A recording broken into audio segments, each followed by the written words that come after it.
अगर आप भी लेना चाहते हैं देश दुनिया की तमाम जानकारी तो आज ही सब्सक्राइब करें हमारे चैनल को।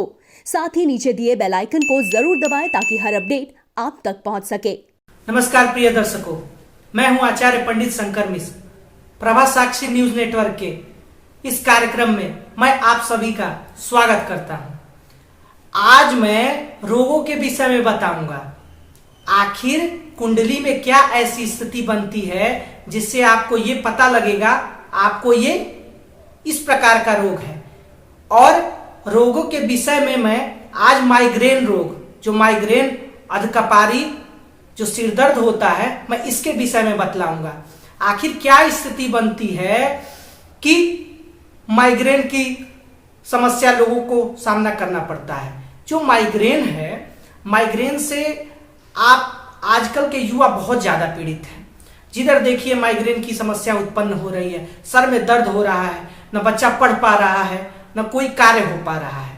तो आखिर कुंडली में क्या ऐसी स्थिति बनती है और कुंडली देख के हम कैसे पता लगाएंगे आपको कौन सा रोग होगा। देखिए, अगर जन्म कुंडली का अच्छे से आकलन किया जाए तो आप ये पता कर सकते हैं आपको कौन सा रोग होगा। कहीं आपको नेत्र रोग तो नहीं, कहीं आपको पेट की समस्या तो नहीं, कहीं भविष्य में आपको शुगर डायबिटीज जैसी समस्याएं तो नहीं होंगी, या फिर आपको बीपी का सामना करना पड़ेगा, दुर्घटना आदि की भी समस्याएं हैं। तो मैं शुरू करता हूं। देखिए, बात यह है, कुंडली के जो कुछ जन्मांक चक्र है, काल पुरुष की कुंडली अगर हम देखें, कुंडली में कुल 12 भाव होते हैं और 12 भाव में सबसे पहले हम लोग का रोग का भाव होता है। कुंडली में जो छठा भाव है, छठे भाव को हम रोग का भाव बोलते हैं, शत्रु का भाव बोलते हैं और इसी को हम कर्जे का भी भाव बोलते हैं। तो अगर आपको पता करना हो कि कौन सा रोग आपको होगा, अगर छठे भाव में कोई पाप ग्रह बैठा हुआ है या जो भी राशि लिखी हुई है छठे भाव में, मान लीजिए छठे भाव में 3 नंबर लिखा हुआ है। 3 नंबर का अर्थ है मिथुन राशि। मिथुन राशि का स्वामी कौन है? बुध। और बुध मान लीजिए 3 नंबर का होके अष्टम में बैठा हुआ है। छठे भाव का स्वामी जो है अष्टम में बैठ जाए तो ये स्किन संबंधी रोग देगा। और बुध क्या है? बुध से हम स्किन आदि चीजों का पता करते हैं। न्यूरो, जो शरीर में न्यूरो वाली चीजें हैं, और मस्तिष्क, मस्तिष्क पे भी किसका रोल है? बुध का। तो इससे संबंधित समस्याएं आपको होंगी। आपको पता लग जाएगा आपको न्यूरो रिलेटेड भविष्य में परेशानी होने वाली है। और अगर आप सही रूप से पता करेंगे तो महादशाओं से ये पता चल जाएगा ये कब होने वाला है। खैर, ये तो था रोग के बारे में जानना कि कैसे आप रोग को जानेंगे। छठे भाव को देख लेंगे और छठे भाव से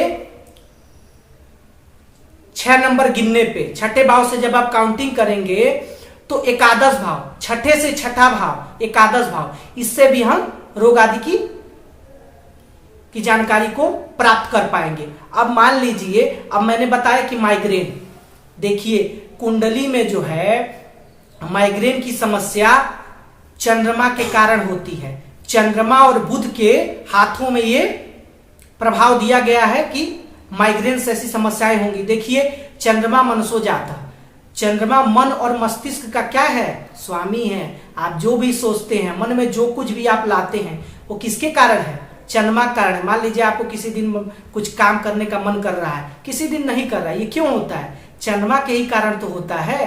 तो चंद्रमा का बहुत बड़ा रोल है। चंद्रमा इसका क्या है? कारक है। आपको माइग्रेन जैसी समस्याएं चंद्रमा की वजह से होती है। कुंडली में अगर चंद्रमा पीड़ित है, छठे भाव में बैठा है, अष्टम भाव में बैठा है, द्वादश भाव में बैठा है, मतलब षडाष्टक, 6, 8, 12 को हम षडाष्टक बोलते हैं। और अगर चंद्रमा इन स्थानों पे बैठा है, इन भावों में बैठा है, तो आपको माइग्रेन जैसी समस्याओं का सामना करना पड़ेगा। और मान लीजिए चंद्रमा पीड़ित भी हो, पीड़ित का मतलब क्या है? चंद्रमा जो है राहु केतु के साथ बैठा है, या राहु केतु की दृष्टि किस पे पड़ रही है? चंद्रमा पे पड़ रही है, तब तो ये स्थिति और ही भयंकर हो जाएगी। चंद्रमा के साथ साथ हम बुध की स्थिति को भी देखेंगे। बुध क्या है? मस्तिष्क, स्नायु तंत्र जो है और नस आदि चीजों पे आधिपत्य है बुध का। तो बुध और चंद्रमा की स्थिति को हम देखेंगे। बुध भी अगर पीड़ित है, चंद्रमा भी पीड़ित है, तो बहुत ही ज्यादा समस्याएं हो जाएंगी माइग्रेन की। और इससे बचने के लिए हम क्या करेंगे? आपने स्थिति समझी कि चंद्रमा और बुध के कारण क्या होता है? माइग्रेन होता है। क्योंकि चंद्रमा जो है इंडोर्फिन हार्मोन, हमारे शरीर में जो इंडोर्फिन हार्मोन जिसे हमें फील गुड होता है, अच्छा लगता है, खुशी की अनुभूति होती है, ये इंडोर्फिन हार्मोन के से होती है। और इंडोर्फिन हार्मोन जो है ये किसके अंतर्गत आता है? इस पे आधिपत्य, इस पे कंट्रोल जो है चंद्रमा का है। इस वजह से माइग्रेन की समस्याएं होती है। अतः अगर आपको माइग्रेन की समस्याएं हो तो आप चंद्रमा का निवारण करेंगे, बुध संबंधी उपाय करेंगे। क्या क्या करेंगे मैं एक एक करके बतला देता हूं। चंद्रमा के लिए आप रोज ओम सोम सोमाय नमः, ओम सोम सोमाय नमः, चंद्रमा के इस मंत्र का रोज एक माला जप करेंगे। दूसरा उपाय यह है, आप क्या करेंगे? सोमवार के दिन शिव जी का जलाभिषेक करेंगे। ये तो 2 उपाय हो गए। और बुधवार के दिन आपको क्या करना है? गणपति की आराधना करनी है। बुध क्या है? बुध बुद्धि का कारक है। और गणपति जब प्रसन्न होंगे, प्रथम पूज्य श्री गणेश, तो माइग्रेन जैसी समस्याओं में आपके कमी आएगी। और आप अगर नियम से रहते हैं, चंद्रमा के उपायों को करते हैं, जैसे ओम सोम सोमाय नमः का जप करें, और बहुत ज्यादा स्थिति गड़बड़ हो जाए, चंद्रमा संबंधित वस्तुओं का दान करेंगे सोमवार के दिन। क्या क्या दान करेंगे? चांदी, सफेद वस्त्र आदि जितनी श्वेत चीजें हैं, आप इनको दान करेंगे तो चंद्रमा इससे क्या होगा? कंट्रोल होगा। और आपको मैंने पिछले भागों में बताया, महामृत्युंजय मंत्र के बारे में मैंने बतलाया था। तो उस महामृत्युंजय मंत्र का आप नित्य जप करेंगे। ओम होम जूम सह, ये लघु महामृत्युंजय है, तो आप इसको नित्य जप करें।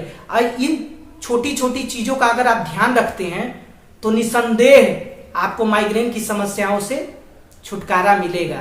पहली स्थिति मैंने बताई, चंद्रमा पीड़ित होगा। दूसरा, 6, 8, 12वें भाव में बैठा होगा, चंद्रमा राहु केतु से साथ युति चाहे दृष्टि में होगा, तब आपको ऐसी स्थिति का सामना करना पड़ेगा। इस मेडिकल एस्ट्रोलॉजी मैंने बताया, आज की चिकित्सा से आप ज्योतिष से कैसे जानेंगे कि आपको ये रोग हो सकते हैं। आशा है आपको ये समझ आया होगा।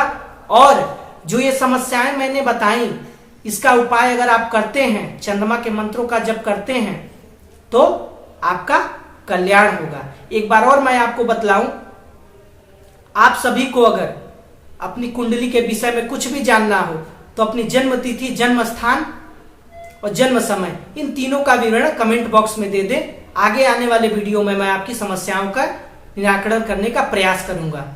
बहुत बहुत धन्यवाद।